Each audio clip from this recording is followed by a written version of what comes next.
रौता समष्टिनि UPPLनि सासे बिजाथि हिसाबै आङो खावलायनो लुबैगोन, रिक्वेस्ट खालामगोन गभर्नमेन्टखौ, जाहाथे नैबे जोंनि BTCआ 27 एप्रिलाव बिथांमोननि टार्मसआ जोबनो थांगासिनो दङ।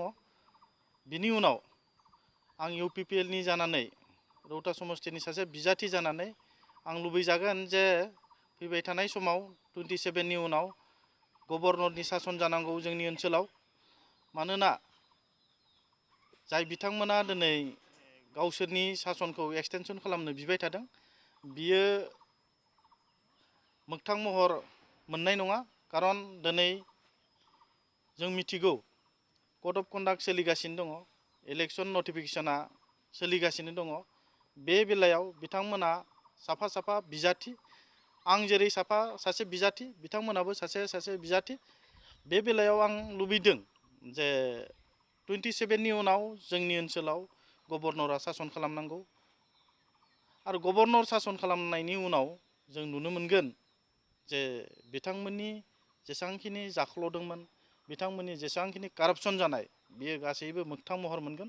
बेखायनो बिथांमोना गिनानै दिनै एक्सटेनसन बिबाय थादों। जों आसाम गभर्नमेन्टखौ, भारत गभर्नमेन्टखौ आरो गभर्नरखौ खावलायदों आरो बिथांमोनखौ जों बुंदों जे नोंथाङा गभर्नरा जोंनि बे BTCखौ 27नि उनाव सालायनांगौ। आरो सालायखांनायनि उनाव नोंथांमोना रायजो राजाफोरा नुनो मोनगोन जे फैबाय थानाय समाव जोंनि ओनसोलाव मोनसे कारापसन फ्रि मोनसे गभर्नमेन्ट जानो थांगासिनो दङ। जाय गभर्नमेन्टखौ जोङो UPPLआ सासन खालामगोन।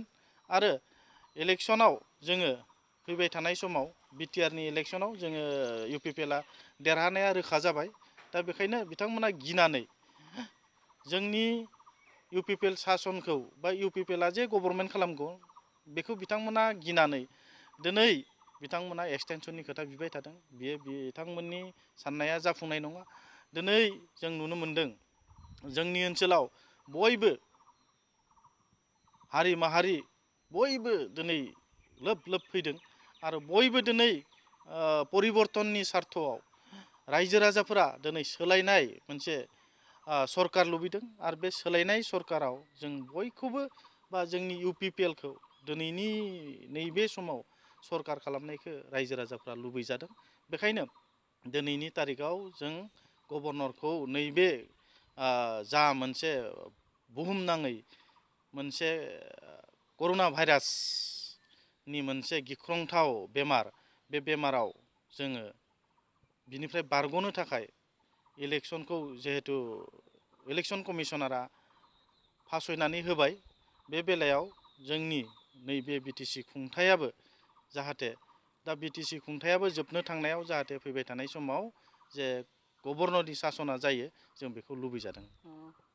रायजो सभानि बिस्वजित दैमारिया बिथाङा फोरमायदों जे ल'खौ नायोब्ला माने सोलिबाय थानाय सोरखारानो द' दान माने सालायनो हायो होननानै बुंदों। बेनि बागै मा सानो? ल'आ बयनिबो थाखाय, बिथांमोननि नोजोराव बिथांमोना बुंदों जोंनि थाखाय, जोंनि नोजोराव जों बुंदों जे जोंबो जा रुल्स एन्ड रेगुलेसन बेखौ नायजोबनानै नुबाय। आरो बेखायनो दिनैनि नैबे मोनसे गिख्रंथाव जाथायाव, कर'ना भाइरासनि मोनसे गिख्रंथाव मोनसे जाथायाव जाहाथे इलेक्शन फाथिनाया एसे उसुबिदा जादों। बे बेलायाव जोङो लुबैदों गभर्नरा सासन खालामथों। गभर्नरा सासन खालामनायनि उनाव जों नुनो मोनगोन जे जोंनि ओनसोलाव मोजां मोनसे सासन बेबस्थाया फैगोन। बेखायनो बिथाङा जिखि बुङा मानो, बिथांमोना बिथांमोननि लुबैनायखौ दिनै बुंदों। बेहाय बुंनायनि बयहाबो अधिकार दङ, बुंनायनि बयबो मोन्थाय दङ।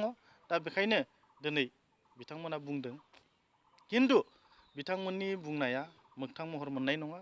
दिनै गभर्नरा 27नि उनावनो जोंनि BTCखौ सालायगोन, बियो रोखा जाबाय।